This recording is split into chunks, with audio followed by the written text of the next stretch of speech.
In the safety policy, what is the proper procedure for deadly force? Well, we have a very clear policy on the use of deadly force and how do we review it. Now, if it happens in Cleveland, but with Cleveland officers, and there's a use of deadly force, then there's an immediate team that goes out and investigate immediately, and the city prosecutor also goes to the scene, and they determine if they will give the officers involved Miranda rights or Garrity. Legally there's a distinction, and the prosecutor makes that decision. And after that, from that point on, there's 90 days in order for the shooting team, the investigatory team, to gather all the facts and information. Now, they make no judgment. They just get all the evidence, the facts, they interview witnesses, they take testimony, they get statements from the police officer or officers, depending on what the situation is. And then they compile that, and in 90 days, they then give it to the city prosecutor. The city prosecutor has an opportunity at that time to take 90 days to review all of the information that's given to them by the people who have investigated the incident. Then they make a ruling as to whether or not the shooting was justifiable or not justifiable. If it was justifiable, then they say that there will be no criminal charge because the shooting was justifiable. If it's not justifiable, then what they do is they charge the individual. If it's a misdemeanor, it stays in the city. If it's a felony, then they refer it to the county prosecutor, who then reviews it, and it then becomes their responsibility on felonies. The city doesn't have any authority on felonies in regards to that. Now, what happens if it does not happen in Cleveland, like the most recent incident? It was Cleveland police officers and other police officers, but mainly Cleveland police officers, and it happened in East Cleveland.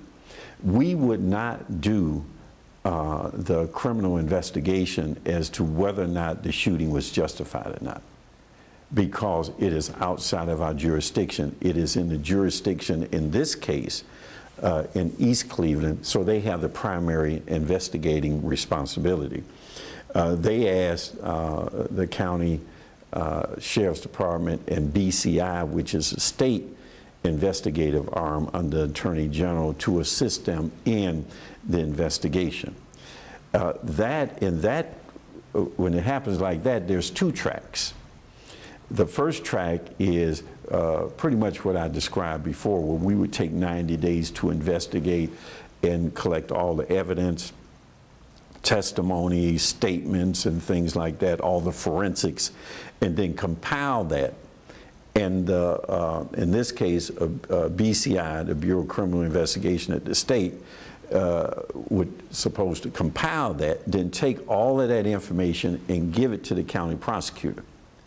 And once they give it to the county prosecutor, then the county prosecutor would make a determination if in fact, not BCI, but the county prosecutor, if in fact there is justifiable use of deadly force or unjustifiable use. If it's justifiable, then it doesn't go anywhere.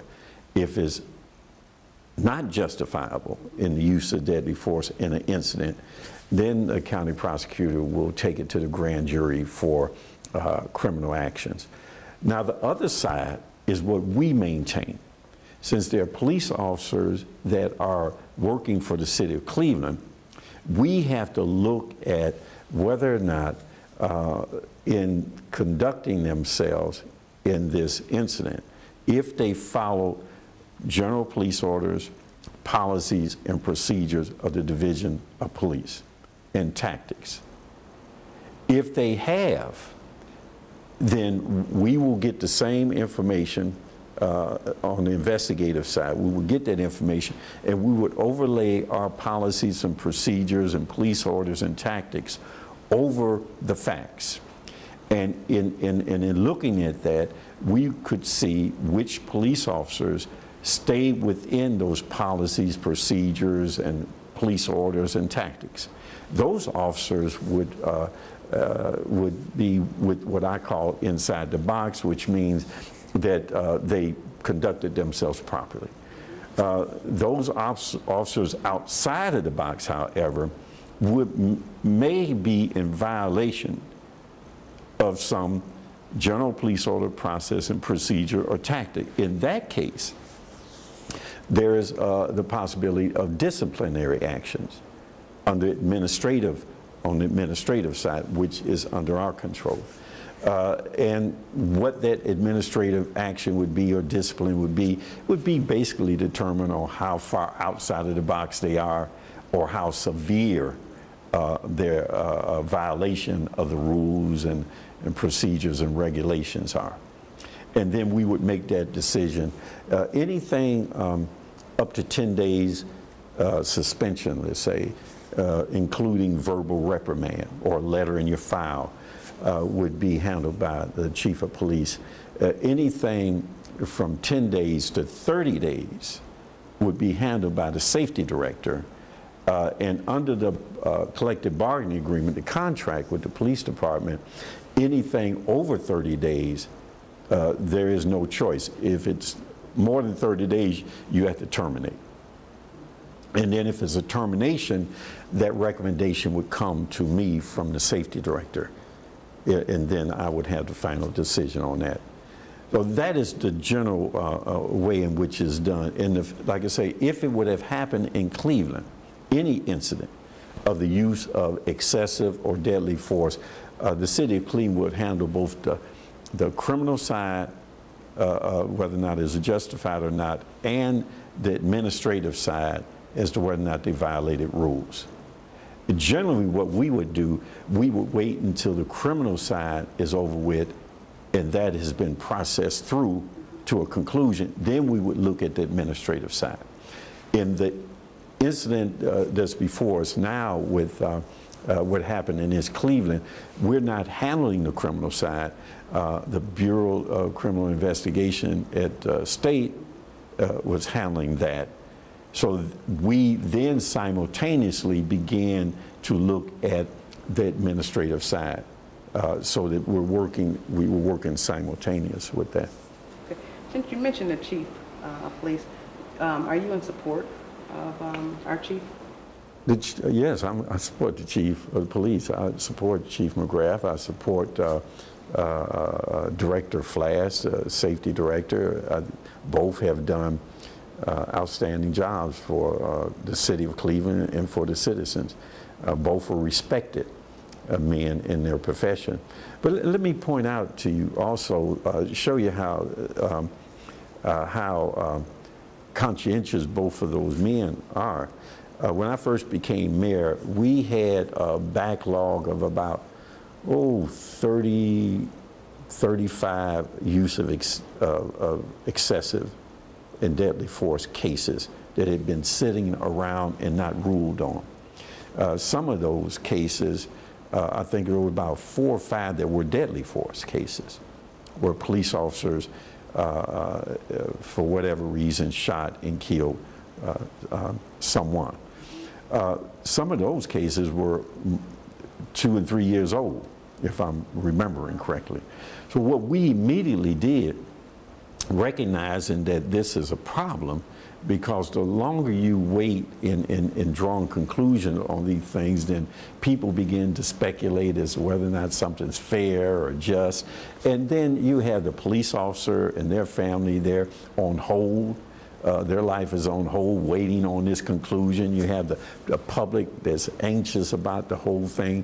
So, and if you remember correctly back then, there was a lot of tension between the police and the public then.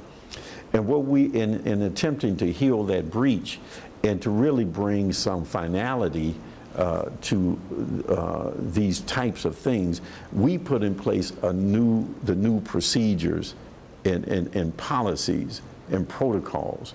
And that is where we have, rather than something lasting for years, that's where we developed the policy that the investigation would be 90 days. It would be given to the prosecutor. They have 90 days to decide. So potentially, as soon as 6 months, the case, it would be a determination as to whether or not the use of excessive force or deadly force was justified or not. Then you don't have this protracted, lingering kind of thing that not fair to the police officer or their family, not fair to the person who got killed and their family. So we put that in place. At the same time, we put in place a real clear police orders and policies and procedures. So it was very clear to police officers what the expectation was of them when they ran into certain situations, and who was in the chain of command in those things. And it also put in place intense training so that when these things happen, that people would kind of default to the training, and they would know pretty much what they should be doing. And the reason for that is a couple of things. Is that we wanted to be assured that everyone knew what the police orders were, what the policies are, what the procedures are, and what the tactics are. We wanted to make sure that they knew it, because we intended to hold people accountable if they violated, but we intended to protect them if they did not. So we wanted to be very clear as to what it was. And we wanted to train them on the tactics as to how to conduct yourself in these situations, because what we found was that many times a police officer would wind up shooting somebody and killing them, or sometimes not killing them, but they would shoot them, and it was justifiable, that they did fear that their life was in danger at that moment. But the problem was that they put themselves in a situation where they had to use that force. Whereas if they would have used the right tactics, they'd have never put themselves in that situation. So we wanted to be very clear in training people in tactics as to how to avoid a situation that would require you to use deadly force, and in some cases kill people, some cases not. So even in those cases where it was deemed to be justifiable, that they really were afraid of their life, they were in violation of policy and procedures and tactics.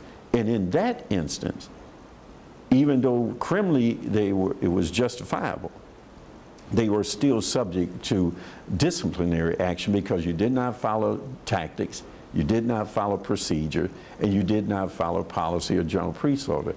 It is not punitive. It's designed to protect the police officer and protect the citizen, and to have a clear understanding if something does happen, where the responsibility lies. And if police officers are within the box, and they're within their training, they're within the policies and procedures and tactics, we protect them. And we do not allow, for any reason, political or otherwise, for them to be harmed. But if they get outside the box and they violate tactical training and procedures and policies, now that's on them.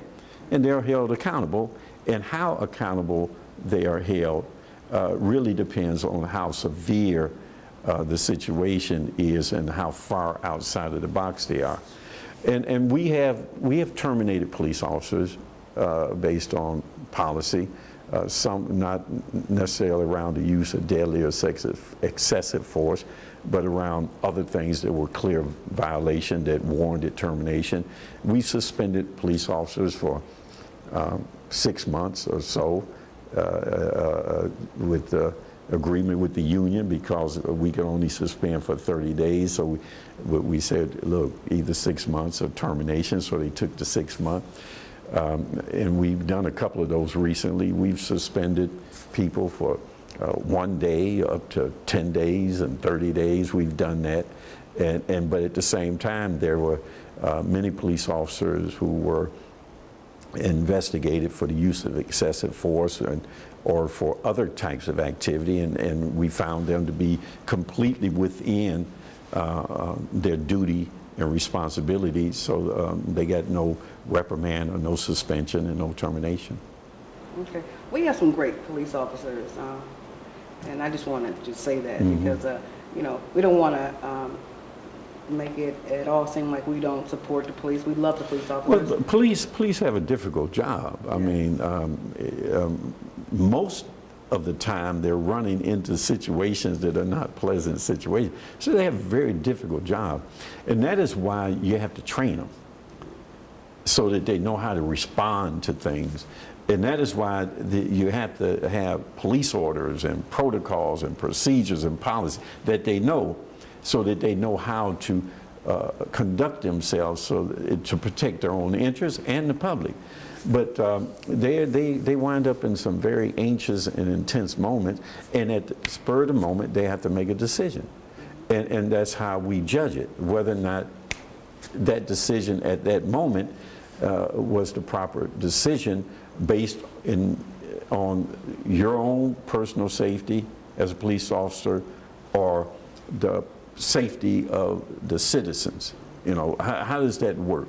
And they make a split second decision, and you can't judge them, but in that moment as to how they perceive that. You can't judge it. But you can look at it whether or not you put yourself in that position. If you were trained not to put yourself in that position, you can't judge them there. You can judge them based on whether or not they violated clear policies and procedures. But as a general rule, when I go to police award ceremonies and they read off the description of what that police officer has done to receive a merit, a medal of merit or a medal of honor or a certificate of recognition, and they go through and they read the scenario of what happened, there are so many cases where that police officer could have shot somebody and didn't do it. So many cases where they could have done something to that person, but they didn't do it because they did it. They were very professional about it. They were well trained, and they defaulted to their training, and everything turned out good for them. Not too good for the person who they wound up getting arrested, but good for them, good for the victim, and all around good. So many times, there's so many cases where police officers could have used excessive or deadly force where they chose not to. And they could have and been justified, but they chose not to. And they've done, and for those kinds of things, they've received medals of honor and merit and things like that.